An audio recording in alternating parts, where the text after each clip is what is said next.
Aktar minn 120,000 familja bit-tfal, koppji u persuna waħedhom din il-ġimgħa se jitħallsu t-tieni pagament tal-kol addizzjonali għall-2026 li jkopri l-perjodu minn Lulju sa Diċembru.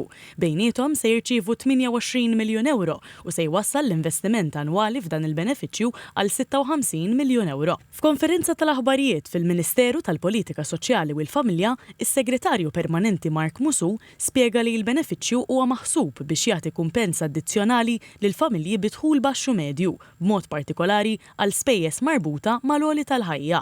Il-benefiċċju jaħdem fuq il-kunċett li il-prodott, il-basketta prodotti u servizzi li tikkonsma familja bidħul baxx jitfa' iktar enfasi fuq pereżempju prezzijiet tal-ikel, prodotti tal-ikel, mediċini, eċetera. L-istess hekk qed nitkellmu fuq koppji anzjani ta' 65 sena jew aktar. U allura il-benefiċċju idaħħal dan kollu formula li fassalna flimkien sabiex jagħti dan il-kumpens ekstra il dawn il-familji. Spjega li l-ammont tal-benefiċċju jiddependi kemm fuq id-dħul tal-familja u kemm fuq id-daqs tagħha.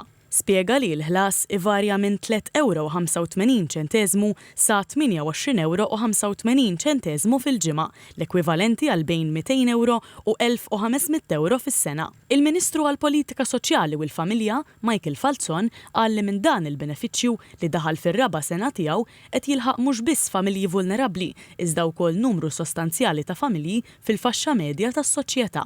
Bħala prinċipju huwa mħaddem skont biex ngħidlek metodi li huma mhux biss użati lokalment imma anke barra minn Malta fejn l-iktar illi jingħataw għajn huma l-iktar dawk il-familji li jkunu bżonn. Investiment ta' 56 miljun euro f'sena u investiment li jekk mhux xejn huwa żgur investiment fin-nies fil-kwalità tal-ħajja tagħhom. Intqal ukoll li aktar minn nofs il-benefiċjarji mhumiex f'riskju ta' faqar iżda għandhom dħul taħt il-medjan nazzjonali. Ġie spjegat ukoll li 1311 il-familja se jirċievu pagament għal sena sħiħa wara li applikaw għall-iskema għax ma kinux ġew identifikati mis-sistema b'mod awtomatiku.